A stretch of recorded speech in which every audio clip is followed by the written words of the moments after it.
Well, the album leads off with the song "Hurt," and "Hurt" is really it's one of those songs that define kind of a lot of people, I think, their high school years when you weren't kind of the cool guy and you didn't get all the ladies and all that kind of stuff. It's a look back at you really, as a high schooler or middle schooler or whatever, had this just you were in love, or you thought you were in love with this person who really didn't share the feelings, didn't have the time of day for you. And that's kind of where "Hurt" comes from. It's that sense of, I really like you, but I know you don't, and that's okay. I'll deal with that, and I'll be okay. Don't worry about me. That's where "Hurt" comes from. Uh, it was just a personal thing that I wrote, and I really enjoyed. The second track, "Let It Go," I wrote. I wanted something kind of new age, newer rock, or in the vein of like a Matt Nathanson or Matt Kearney type song, John Mayer. Really a fun, cool beat type song, and somehow, I don't know how, I came up with this riff that goes on, and it's just really neat, I think, and then built off of that. And the lyrics for the song actually have to do with someone I had a really big crush on in high school, and the person was a good friend of mine, and when I had mentioned it at one point, basically was told that, no, we're really good friends, and I don't want to ruin that type of thing. And I think that's a position that many people have gone through in their lives. And so I put it down and wrote about it, and then basically wanted to come back to that to say, hey, it's okay that you did that, and I'm good now. I'm okay with your decision. Don't cry for me. Don't have any sympathy for me. Don't pray for me. I'm good. We're okay. And that's really where "Let It Go" came from. The song "Taken" originated. I had a demo that I had come up with, this line, and when I wrote the song, it was back when all of the craziness that was Baby Lisa Irwin was going on, and I was just sitting there playing this riff, and I had this melody in my head. And actually, if you listen to the demo of the song, you'll hear that for the most part, I had what I wanted with that song down flat. I knew where I wanted to go, how I wanted to sound, where I wanted the highs and lows to be. I had it down just by sitting there on my couch one day playing this riff.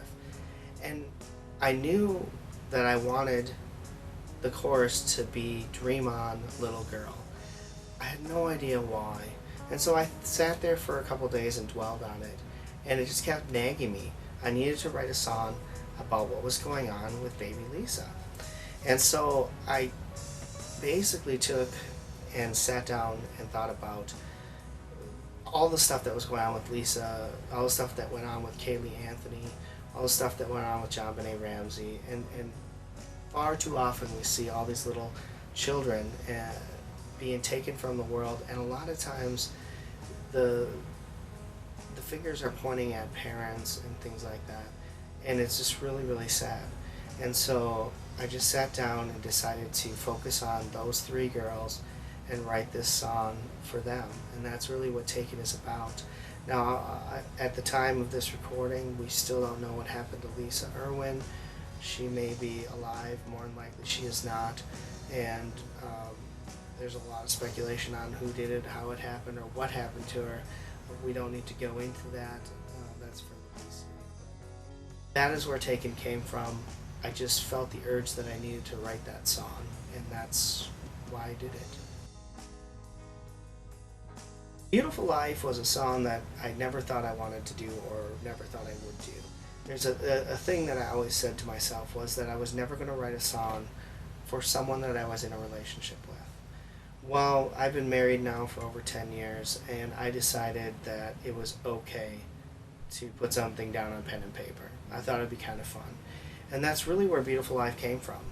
It was a look at how our day is, Get up, take the trash out, see the kids running around the rooms, take them to school, and that's really where it came from. So that's what I did with Beautiful Life. It was a, kind of an ode to my wife and the life that we live right now. And so, even though I didn't want to do it, I'm glad I did. It's a real subtle, beautiful song that I know she loves, and that I hold a special place in my heart.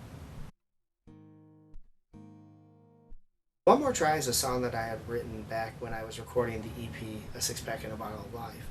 It didn't fit back then, but I kept it around because I really enjoyed it. And really, it's an odd story, but one of my major influences of music is Bret Michaels. And he had a show on right after he had had the problems with his health.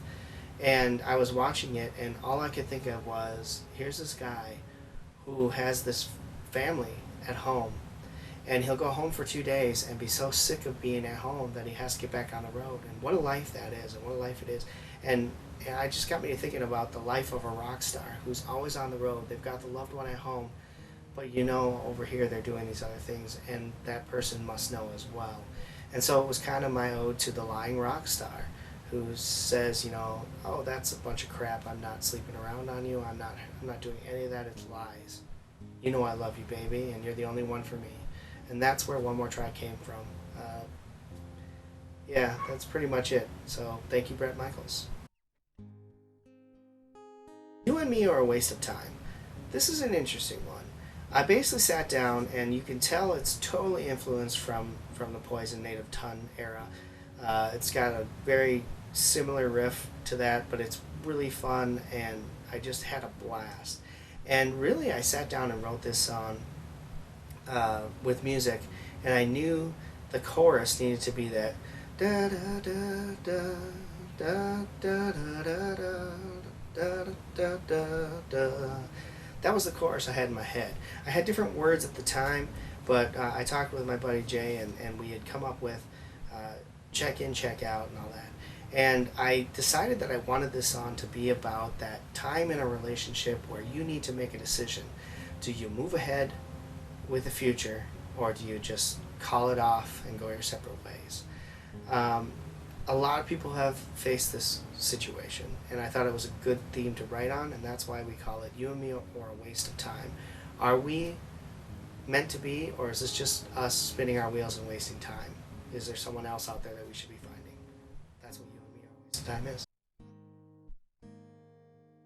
Happy Now is the other song that came out of the same time frame as I was recording the EP, A Six Pack and a Bottle of Life. I decided to keep it off, even though it was in the theme of a six-pack. I decided to keep it off because the subject matter of that song was the same subject matter of another song that was on the album, and at the time I felt that that was a stronger message to send, and it was an older song and I wanted to get it out there. So I affectionately refer to Happy Now as Rejection version 2, or Rejection part 2. This one focuses in really narrowly on that last few days of that relationship, whereas Rejection kind of focuses on a lot more time in that relationship and things that kind of triggered that I should have probably got out beforehand. This was dealing with that portion where the breakup happened. And so it was just one of those songs that I sat down and I had the minor key that I wrote it in, and it worked, and the words just flowed. You know, the first line really was what I had to work off of. I had that right away from the beginning, and I wrote the song around it, and it worked out great. I'm really proud of Happy Now. I think that's great. It's also one of the 2 songs on the album where I play all the guitars in it, and I'm proud of that too. Exciting. Portrait came to be because my buddy Jay and I were talking about alternate tunings.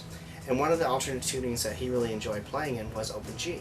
So I decided to fiddle around with Open G. Well, if you've ever played Open G, it's really difficult to write in because there's only so many chords you can do, and all songs that are written in Open G a lot of times sound the same. So I looked up a website that had all these different chords in Open G, and I was just jamming, and I got this really fun vibe that I call the Izzy Stradlin vibe. If you've ever listened to Izzy Stradlin and the Juju Hounds, the first album he released, that was the vibe I felt was coming off of this. And I'm a big Izzy fan, so that was really a cool thing for me. So then I just sat down and wrote it, and after Beautiful Life happened, I just figured, you know, why not I'm going to go and write my wife kind of a love song.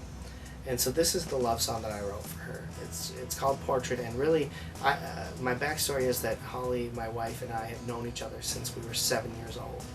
So that's kind of the portrait that I'm bringing into this picture is knowing her from 7 and reminding myself of her since we were 7 years old to today, and still, thinking I'm in a dream. The song Indifferent is another one that's in an alternate tuning, and this one I think it's called Open D tuning. Anyway, we were playing with that, and it's kind of like the same tuning as Sheryl Crow has on one of her songs and a couple others, but I think the Black Crowes use this tuning as well. I sat down and just played it, and I really liked how it felt, and I got kind of a Bruce Springsteen feel to it, I thought, which it probably isn't, but that's what I was thinking at the time. And Jay had sent me some lyrics that he had written and called it Indifferent, which was kind of odd. He doesn't remember this actually, which is really funny. But he sent me pretty much what the chorus ended up being. I changed a little bit of that. And I was taken by the lyrics that he had written down, and so I said, I'm going to write a song with those. And I thought, well, I have this riff, let's see if it works. And so I sat down and basically started writing the lyrics, and why, as I said, I thought it was in a Bruce Springsteen vibe here, so that's why you get a lot of a couple lines that are Bruce Springsteen lines in there, brilliant disguise and things like that. But anyway, so I started writing it down and used his chorus, came up with a riff for the chorus, and it just came together. And to this day, Jay doesn't remember writing those lyrics down, but I got them from him, and I pretty much have got the email to prove it. So yeah, you get your credit on that one. That's where Indifferent came from. King for a Day. King for a Day has a special place in my heart. This is one that I didn't do a whole lot of writing on. I really took a song that Jay had written and molded it. The story of the song is that my brother has been gone for 15 years, and Jay had asked me some questions about it because I was pretty down about it and reflecting on it, and so he wanted to ask me a few questions about what happened, things like that. And I just got to talking about my brother Mark, and unbeknownst to me, all the while I was talking about him, he was writing down notes. And the next day, he sent me this lyric sheet. And I said, what's this? He said, well, while we were talking, I was writing a song based on what we were talking about. I thought, wow, how cool is that? And so then he goes, I have a riff for it too. I'm like, great. So he recorded this riff and sent it to me. And I've got it, and it's great, and he'll never let me release it. But it's pretty fun to listen to because the song's way different than what it ended up being, but the main riff that he came up with, a little blues riff in D and A, stayed. And I basically took what he had. I asked him for the chord chart. He sent me the chord chart. I took what he had, rearranged some of the chords, and smoothed out the riff for the song, gave it a little more lift, and tore out a bunch of the words. He had a lot more words in it than needed be, and so I looked at what he had and reformed them to get the same message that he had, but in the less words. And so he had been saying to me that throw the music out, it's terrible, this and that. I kept telling him, no, wait, I've got ideas, I'm working on it. And I put it together, and thank God I did, because this is one of my favorite songs on the album. Not only is it special in my heart for the meaning and the concept behind it and how it came to be, but it's just a really kickin' song. It's got a sweet beat, and it was one of the goals I set. I want to take a lot of my songs are very depressing subject matter. And I said I want to take a depressing subject matter and I want to make it sound happy. And I think we accomplished that on King for a Day. It's a peppy song. It's got an upbeat tempo. It's got hard guitars, great 80s solos. It's just fantastic, and I hope you enjoy it. But that's King for a Day. It's very special to me, and I hope you enjoy it too. It's just awesome. The album closes out with Weaving Hearts. And Weaving Hearts is a song that I had started. I came up with this riff. Um, I went to an open mic, and a good friend of mine at open mic named Mike, funny, was playing these chords on his guitar, and I was like, what? When he came back, I was like, what chords are those? So what he did for me is he wrote them out on a piece of paper, what the chords were. And I thought, okay, cool. And so I took a photocopy of the piece of paper that he had given me, and I went home, and I didn't think about it for a long time. Then I was sitting there stuck trying to write a song, and I remembered the chords he sent me. So I took my capo, put it on the guitar, moved it all around, and played the chords, and came up with this beautiful melody. And I loved it, but I didn't know what to do with it. And so I sent it to Jay and said, here's what I got. And he sent me a message right back and said, I think I can do something with this. Can I write some lyrics? I said, absolutely, go nuts. So he took the song and started writing lyrics. And meanwhile, I was writing some lyrics too. And actually, the lyrics that I had for this song originally ended up becoming the song Hurt, because it didn't really fit as well with the chords as what Jay had come up with. And so I pushed that aside and ended up bringing it back and building Hurt off of it, which is really cool. But Jay had sent me all these lyrics. And the whole play on the English language in this is phenomenal. I showed him to my wife, and she was just floored. And so we took that song, and I took the lyrics that he gave me. I changed a few things again, a couple lines, a couple words. I moved out and replaced with something else, and really smoothed them out. Jay has a tendency to write a lot of lyrics, which is awesome. But sometimes that makes it hard for me to sing.